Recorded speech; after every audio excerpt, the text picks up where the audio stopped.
Hello everyone, मैं प्रदीप कुमार आगाज IAS institute के यूट्यूब चैनल पर आप सभी का स्वागत करता हूं।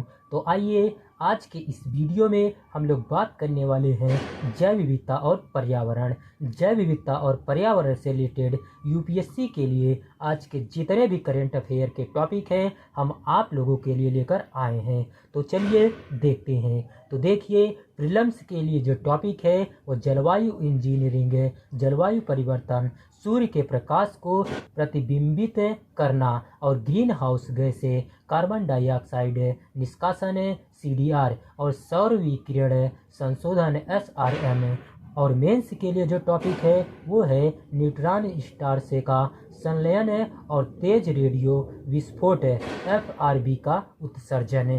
तो चलिए हम यूपीएससी के प्रीलिम्स और मेंस के इन सभी टॉपिक के बारे में पूरे विस्तार से चर्चा करते हैं। तो देखिए चर्चा में क्यों है, आइए समझते हैं। तो देखिए, जलवायु इंजीनियरिंग की नैतिकता पर अपनी रिपोर्ट में संयुक्त राष्ट्र शैक्षिक वैज्ञानिक और सांस्कृतिक संगठन ने महिलाओं, युवाओं और स्वदेशी लोगों के साथ साथ समाज के कमजोर, उपेक्षित तथा बहिष्कृत लोगों को महत्वपूर्ण हितधारकों के रूप में जलवायु इंजीनियरिंग के विवादास्पद क्षेत्र के संबंध में नीतिगत निर्णयों में शामिल करने के महत्व पर जोर दिया है।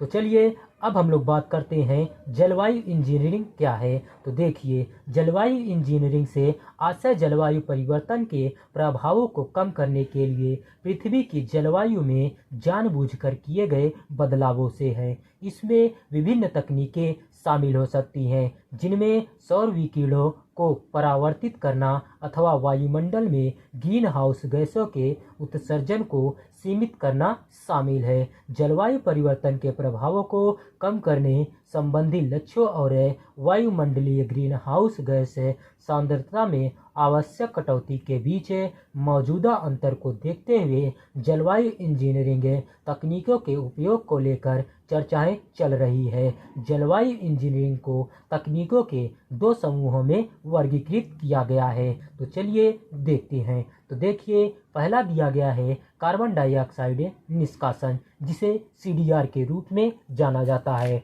तो देखिए, यह वायुमंडल में उत्सर्जित कार्बन डाइऑक्साइड को निष्कासित और संग्रहीत करती है।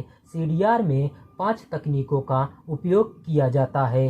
सीधे वायु से कार्बन का संग्रहण, वन रोपण, पुनर्वनीकरण के माध्यम से भूमि उपयोग प्रबंधन और बायोमास द्वारा उत्पादित कार्बन डाइऑक्साइड CO2 पृथक्करण, जिसका उपयोग ऊर्जा स्रोत के रूप में भी किया जा सकता है, से समुद्र द्वारा CO2 के अवशोषण तथा प्राकृतिक मौसम प्रक्रियाओं में वृद्धि होती है, जिसमें वायुमंडल में CO2 की मात्रा में कमी आती है। नेचर जर्नल की एक रिपोर्ट के अनुसार नई सीडीआर प्रौद्योगिकियों के उपयोग से लक्षित प्रतिवर्ष लगभग 2.3 मिलियन टन कार्बन निष्कासन में से केवल 0.1% ही लक्ष्य पूरा किया जा सका है। तो चलिए अब हम लोग बात करते हैं सौर विकिरण संशोधन SRM। तो देखिए, इसमें पृथ्वी की धरातल परावर्तन क्षमता में वृद्धि करना शामिल है।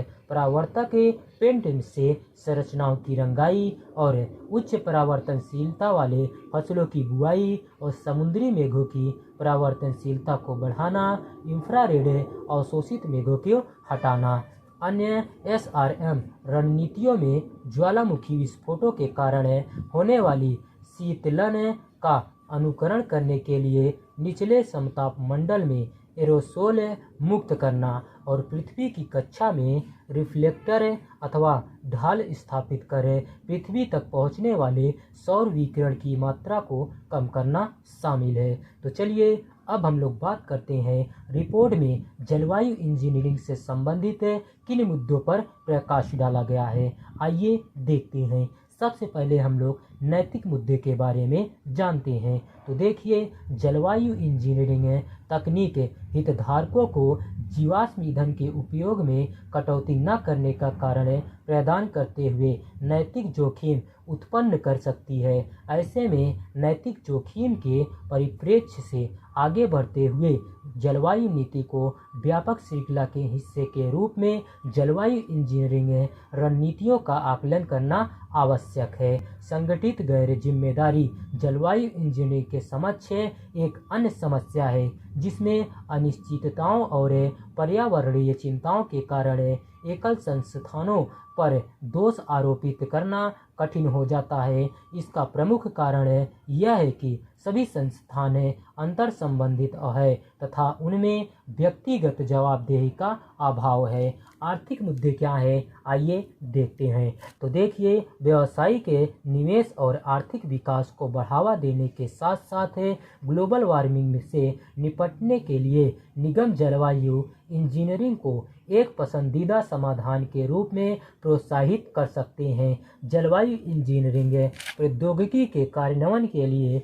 विभिन्न वित्तीय उद्देश्यों वाले देशों के बीच अंतर्राष्ट्रीय सहयोग की आवश्यकता है। इन प्रौद्योगिकियों द्वारा अन्य को खतरे में न डालने और कमजोर देशों की मदद करना एक बड़ी चुनौती हो सकता है। तो चलिए अब हम लोग बात करते हैं शासन और विनियमन संबंधी मुद्दे। तो देखिए, वर्तमान में जलवायु परिवर्तन पर कार्रवाई में आवश्यक वैश्विक दृष्टिकोण और वर्तमान राष्ट्र आधारित कानूनी व्यवस्था के बीच सामंजस्य की कमी है। जलवायु इंजीनियरिंग के प्रशासन हेतु गैर राज्य अभिकर्ताओं और बहुस्तरीय दृष्टिकोण के बीच समन्वय की आवश्यकता होती है। ऐसे अभिकर्ताओं की भागीदारी जोखिमपूर्ण हो सकती है। हालांकि संस्थानों पर उनके दायित्वों को पूरा करने के लिए दबाव बनाने हेतु नागरिक समाज कानूनी अभियोग का भी सहारा ले सकता है। तो चलिए अब हम लोग बात करते हैं यूनेस्को की रिपोर्ट की सिफारिशें क्या है। तो देखिए, यूनेस्को ने अपने सदस्य राज्यों से जलवायु कार्यवाही को विनियमित करने और मानव तथा पारिस्थितिकी तंत्रों पर लिए गए उनके निर्णयों पर का अन्य राज्यों पर पड़ने वाले प्रभावों का आकलन करने हेतु कानून पेश करने की सिफारिश की है। प्रभावों के असमान भौगोलिक वितरण की संभावना को कम करने के लिए देशों को क्षेत्रीय समझौते पर विचार करना चाहिए। इसमें जलवायु इंजीनियरिंग तकनीकों को शीर्ष प्राथमिकता प्रदान करने पर प्रतिबंध लगाने का आह्वान किया गया है। इसमें आगे कहा गया है कि जलवायु इंजीनियरिंग पर शोध के लिए राजनीतिक अथवा व्यावसायिक उद्देश्यों हेतु हस्तक्षेप नहीं किया जाना चाहिए। तो देखिए, आज का वीडियो यहीं पर समाप्त होता है।